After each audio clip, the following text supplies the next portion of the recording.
Hey, it's Jamila from Buy Pink, and I don't do this very often, so I hope y'all appreciate me. But I actually put on clothes so that I can stand in front of the camera and talk to y'all today.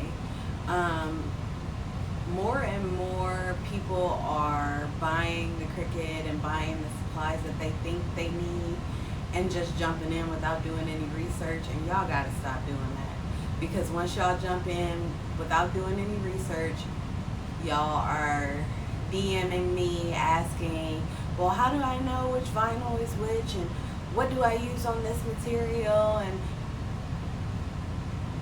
I love y'all, but I be super busy and I can't answer all of y'all questions. So my advice is to do some research before you're ruining all your materials and before you get into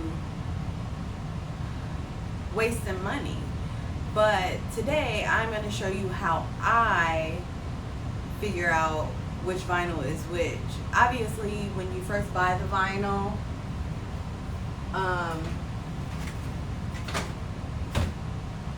you have a label on it, and if you guys can see that, the lights are kind of bright, and I'm not gonna find an angle. There you go. You can see that it says iron on right here. So once you open it, it's harder to tell what you have. So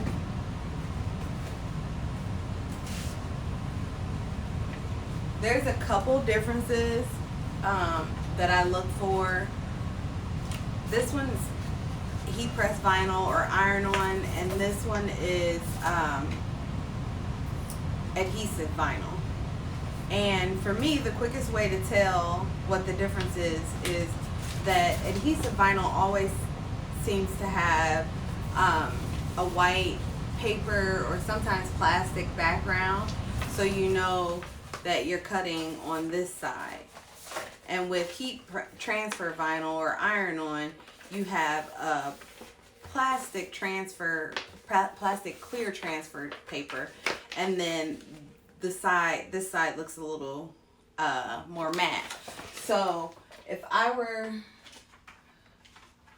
don't think this mat is very sticky right now, but I'm going to show you anyway.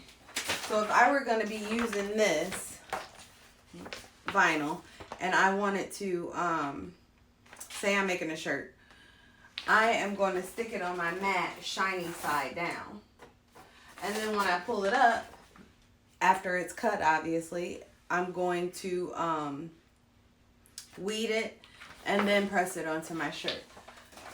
Now, heat transfer vinyl is going to be mostly for your porous materials so that the heat adhesive and the vinyl have something to grab a hold of.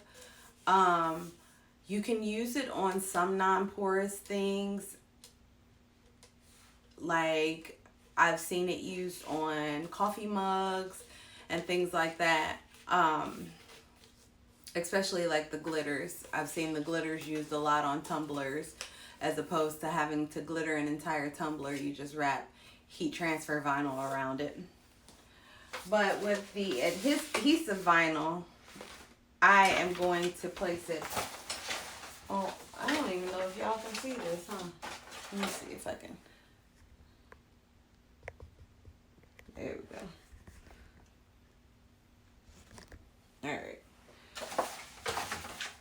I would place it with the white side down on, and probably about 80% of the time you're not going to mirror your adhesive vinyl. Heat transfer vinyl, every time you use it, you're going to need to transfer. If you guys didn't get to see it, I don't know, I'll look later and see, but you are going to place your heat transfer vinyl shiny side down onto your mats.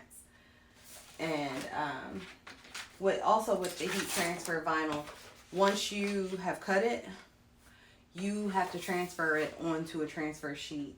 And I don't think I have. I'm in the process of moving my office into a bigger space, so I don't think I have any transfer paper down here. But hopefully that helps you guys, the ones that are having trouble figuring out which vinyl is which. Just try to remember that heat transfer vinyl, sorry, I'm looking down. I'm very awkward in real life, so this is taking a lot to do, but I'm doing it because I love y'all. But just try to remember that adhesive vinyl has some kind of paper or plastic backing. I think every time I've gotten it, it's always white. And with the heat transfer vinyl or iron-on, you have a shiny side and a matte side. The matte side is the side that you want to cut on with iron-on vinyl, and with adhesive vinyl, you're going to cut on the colored side. So hopefully this video helps someone out. If you guys need help with other things, please drop it below in the comments. If you haven't subscribed, go ahead and subscribe to my channel. Follow me on Instagram. I share a lot of cool stuff on Instagram. And I'll see you next time.